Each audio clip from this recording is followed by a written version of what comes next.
वर्ग 3 के मेरे सभी युवा शिक्षक साथियों, आप सभी लोगों को दिल से नमस्कार।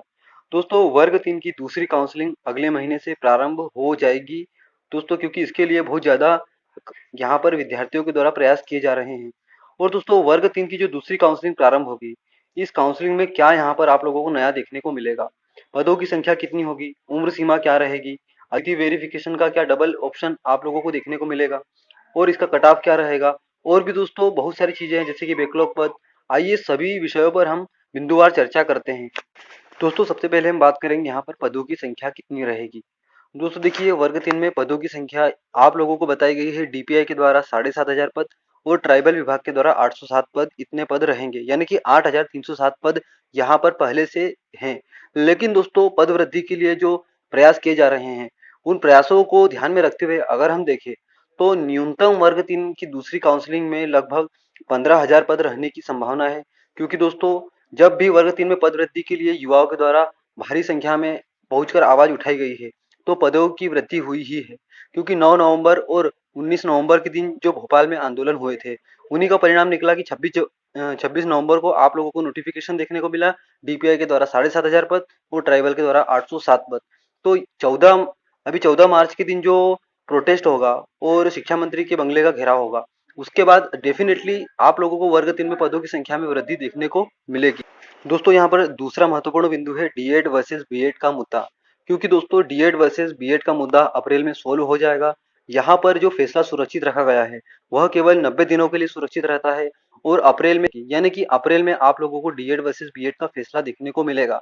तो दोस्तों, इस फैसले का सीधा सा असर वर्ग 3 की सेकेंड काउंसलिंग पर देखने को मिलेगा। अगर दोस्तों डीएड और बीएड में कोई परिवर्तन हुआ, तो इसका जो असर होगा वर्ग 3 की जो सेकेंड काउंसलिंग है, इसके कट ऑफ पर भी असर पड़ेगा। और दोस्तों, इसमें छात्रों की संख्या में भी परिवर्तन देखने को मिलेगा।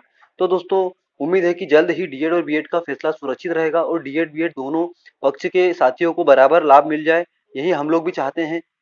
क्योंकि इस फैसले का परिणाम प्रत्येक छात्र के हित में हो, ऐसा यहाँ पर परिणाम सुनाया जाना चाहिए। क्योंकि दोस्तों, हर छात्र ने मेहनत की है और हर छात्र को उसकी मेहनत और उसकी योग्यता के अनुसार यहाँ पर जॉब मिलना चाहिए। तीसरा महत्वपूर्ण बिंदु है उम्र सीमा।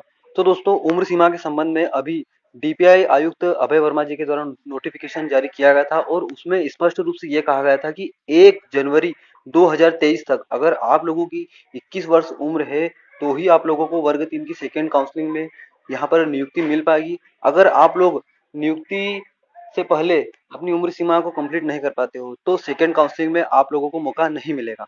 हमारा चौथा और महत्वपूर्ण बिंदु है अतिथि शिक्षक के अनुभव का विकल्प। क्योंकि दोस्तों, कई सारे अतिथि शिक्षक ऐसे हैं जिन्होंने वर्ग 3 की पहली काउंसलिंग में ही अतिथि शिक्षक के अनुभव के विकल्प पर टिक नहीं कर पाए। क्योंकि हो सकता है कि उनकी ये भूल हो गई हो उनसे, या उन्हें इस बारे में सूचना नहीं मिल पाई हो, या किन्हीं कारणवश उनके साथ ये गलती हुई है। तो क्या उनको सेकेंड काउंसलिंग में अनुभव का विकल्प मिलेगा? तो दोस्तों, इसके लिए सेकेंड काउंसलिंग में जो नोटिफिकेशन आएगा, उसमें सब कुछ मेंशन किया जाएगा। और दोस्तों, अगर ऐसा नहीं होता है तो इसके लिए अतिथि शिक्षकों को मिलकर आवाज़ उठानी पड़ेगी। और यहाँ पर डीपीआई में यह खबर बतानी ही पड़ेगी कि अतिथि शिक्षक के कई सारे जो अभ्यर्थी हैं, वो अभी अतिथि शिक्षक के अनुभव को टिक नहीं कर पाए, तो सेकेंड काउंसलिंग में उन्हें यह मौका मिलना चाहिए। नहीं तो ऐसे में कई सारे अभ्यर्थी जो कि सेकेंड काउंसलिंग के कट ऑफ को क्वालिफाई ही नहीं कर पाएंगे, पास ही नहीं कर पाएंगे और जॉब से वंचित रह जाएंगे। तो ऐसे अभ्यर्थियों को भी यहाँ पर मौका मिलना चाहिए। दोस्तों, हमारा अगला महत्वपूर्ण बिंदु है बैकलॉग के पद। तो क्या दोस्तों, सेकेंड काउंसलिंग में भी वर्ग 3 की पहली काउंसलिंग की तरह बैकलॉग के पद शामिल किए जाएंगे? दोस्तों, अभी कई सारे बैकलॉग के पद ऐसे हैं जो कि खाली है, और कई सारे अभ्यर्थियों ने बैकलॉग के पदों की संख्या बढ़ाने के लिए भी मांग रखी है। और करणी सेना के द्वारा जो आंदोलन हुआ था, उसमें भी ये बताया गया था कि बैकलॉग के जो बहुत सारे खाली पद हैं, उन्हें भी भरा जाए। तो दोस्तों, अगर सरकार बैकलॉग के पदों पर संज्ञान लेती है, तो खाली पदों को भरने के संबंध में कुछ ना कुछ यहाँ पर अपडेट देखने को मिल सकती है।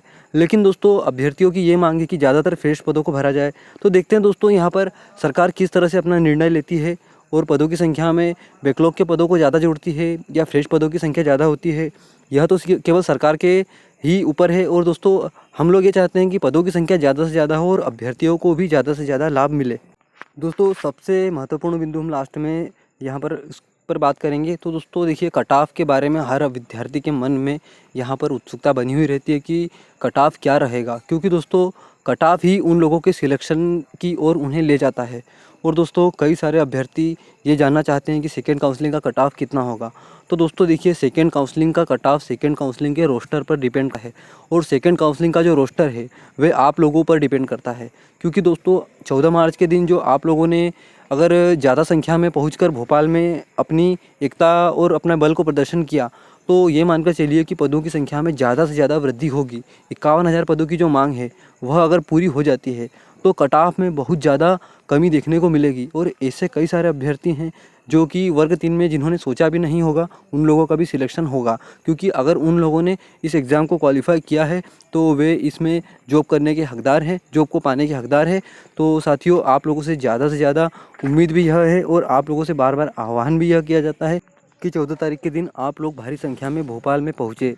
क्योंकि दोस्तों अगर आप लोगों ने भोपाल में पहुँचने में अगर किसी भी तरह की कोताही बरती तो समझिए कि ये आप लोगों के परीक्षा परिणाम पर ही डिपेंड करेगा, सीधा सा इसका असर पड़ेगा। और दोस्तों वर्ग 3 में जो आप लोगों को नौकरी का सपना है वे धरा का धरा रह जाएगा। आने वाले समय में वर्ग 3 के बारे में बात भी नहीं हो रही है कि वर्ग 3 की परीक्षा कब होगी। तो ये मान के चलिए कि 5 से 6 साल तो लग ही जाएंगे वर्ग 3 की दूसरी परीक्षा होने में। तो क्या आप लोग उस परीक्षा में बैठने का इंतज़ार कर रहे हो या अभी ही आप लोग नियुक्ति पाना चाहते हो? अगर आप लोगों को नियुक्ति चाहिए तो अपनी एकता और अपना बल उसे मजबूत बनाइए और 14 तारीख के दिन यह शपथ लीजिए कि हम भोपाल में ज़रूर आएंगे।